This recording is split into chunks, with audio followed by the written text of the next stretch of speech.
सीधे लिए चलते हैं आपको प्रेस कॉन्फ्रेंस की ओर, क्योंकि बीजेपी नेता रविशंकर प्रसाद विपक्ष के ऊपर हमला साधते हुए नजर आ रहे हैं। विवादास्पद बयान करते हैं, विरोध करते हैं, उसकी बात तो मैं क्या कहूं, लेकिन सनातन के बारे में एक बात कहना पड़ेगा। मैं सोमनाथ मंदिर का जिक्र किए बिना नहीं रुकूंगा। थोड़ा आजकल इतिहास को गंभीरता से पढ़ने की कोशिश कर रहा हूं, समझने की कोशिश। कांग्रेस के इशारे पर वामपंथी इतिहासकारों ने क्या कहा कि सोमनाथ मंदिर को गजनी लूटने के लिए गया था, क्योंकि वहां सोना बहुत था। मैं अभिनंदन करूंगा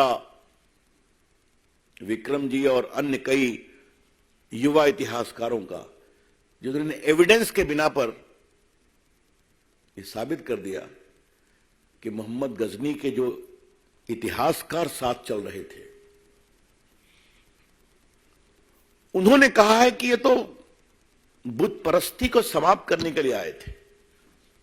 उन्होंने उनको बाकायदे कोट किया है।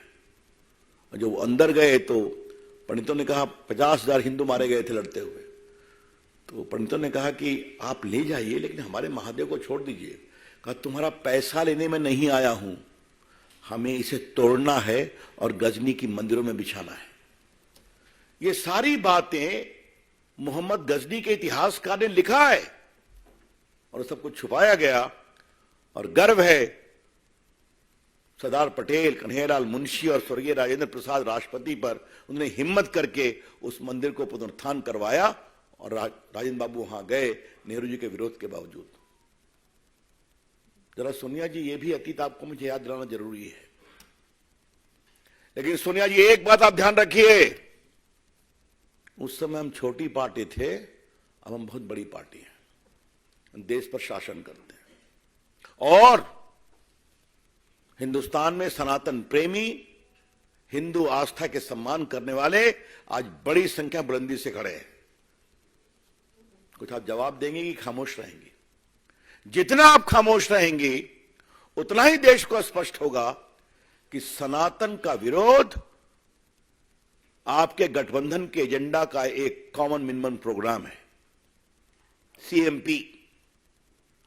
इसलिए क्या नीतीश कुमार, क्या लालू प्रसाद, क्या सोनिया जी, क्या खड़गे जी, क्या प्रियंका जी और राहुल गांधी तो बहुत ज्ञानी है, तो उनके बारे में मैं क्या कहूं। ये सब खामोश हैं।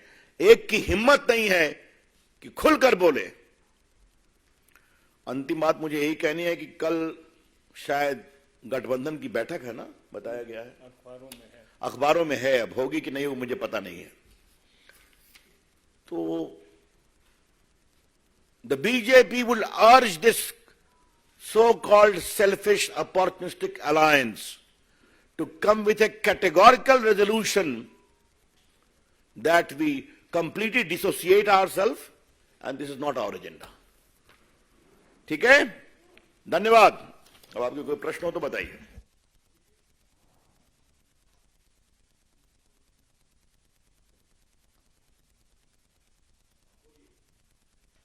नीरज पांडे, एबीपी।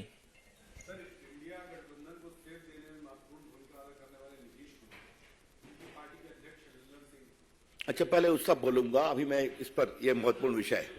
रविकांत जो है सनातन धर्म के अपमान में एक के बाद एक बयान आते हैं, ना तो किसी पार्टी का कोई नेता इसका खंडन करता है, ना किसी नेता पर कोई एक्शन होता है। तो अब आप लोगों का फर्दर स्टेप क्या होगा, क्योंकि ये हर रोज हो रहा है। तो ये विषय नीचे तक पहुंच गया है और सख्ती से और गंभीरता से और आक्रोश के साथ नीचे पहुंचाएंगे। और एक जनता से कहीं से इनसे सवाल करो, ये भाषण देने आए तो होगा, ये बनाएंगे इसको। और एक बात और जान लीजिए, और ये बात मैं बड़ी विनम्रता से लेकिन बड़ी जिम्मेदारी से कह रहा हूं, सैकड़ों वर्षों के इस्लामिक और मुगल काल में तो सनातन की जड़ें कमजोर हो नहीं पाई। सैकड़ों साल के अंग्रेजों के शासन काल में तो सनातन की मजबूत नींव हिल नहीं सकी। ये लोग क्या है, क्या कर पाएंगे? लेकिन हां, वोट के लिए कहां तक जाते हैं ये हम देश को बताएंगे और विरोध करेंगे। यतीन्द्र, टीवी 18।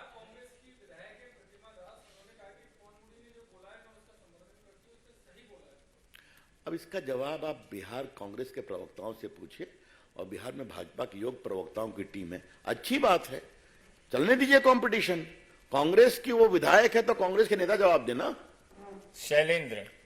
आपने अंत में कहा कि जो इंडिया गठबंधन जो आपको नाम दे रहे हैं उनकी बैठक होने वाली कल, तो आप चाहते हैं कि बाकायदा प्रस्ताव लाकर जिंदा प्रस्ताव है अपेक्षा की करना तो उनको है।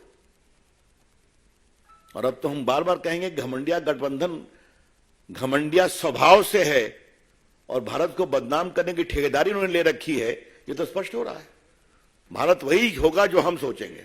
हाँ, तो बिल्कुल सही नाम दिया गया है और अपने आचरण से वो रोज इस बात को कंफर्म कर रहे हैं कि उनके अंदर अहंकार की पराकाष्ठा है। विकास भदौरिया एबीपी।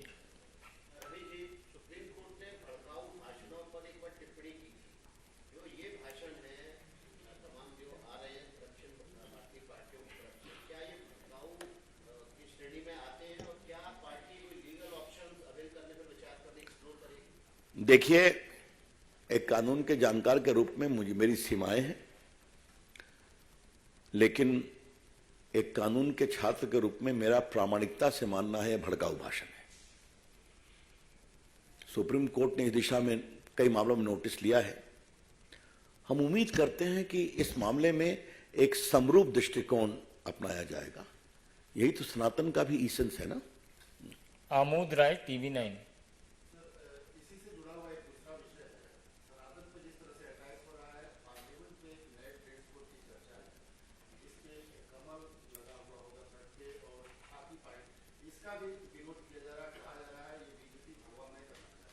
ऐसा है, पार्लियामेंट का सारा विषय माननीय स्पीकर साहब के क्षेत्राधिकार में आता है, इस पर मैं कोई टिप्पणी नहीं करूंगा।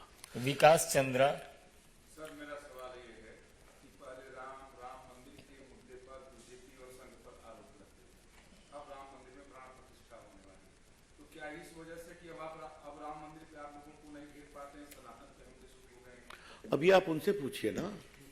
लेकिन अगर हमको घेरने के लिए वो ऐसा करते हैं तो आज आपके इस सवाल के जवाब में मैं इस गठबंधन के मित्रों को एक ही बात कहना चाहता हूं जो मैंने एक बार संसद में राहुल गांधी को कही थी। तो देखिए, रविशंकर प्रसाद को आप सुन रहे थे। सोनिया गांधी, अखिलेश भी शांत है, ये बड़ी बातें उनके द्वारा कही गई। और एक बार फिर से सनातन की बहस को हवा देते हुए यहां पर सीधे तौर पर वो नजर आए। सनातन का खुलेआम विरोध पीड़ादायक है। जिस तरीके से उदयनिधि स्टालिन ने सनातन धर्म के ऊपर बयान दिया, विवादित बयान रहा वो जिसमें कोविड के साथ में, कोरोना के साथ में और डेंगू के साथ में तुलना करते हुए नजर आए सनातन की। उसके बाद सियासी गलियारों में सीधे तौर पर शोर मचता हुआ नजर आया। इस सबके ऊपर रविशंकर प्रसाद ने जमकर हमला बोला और इंडिया गठबंधन को भी आड़े हाथों लेकर जिम्मेदार ठहराया।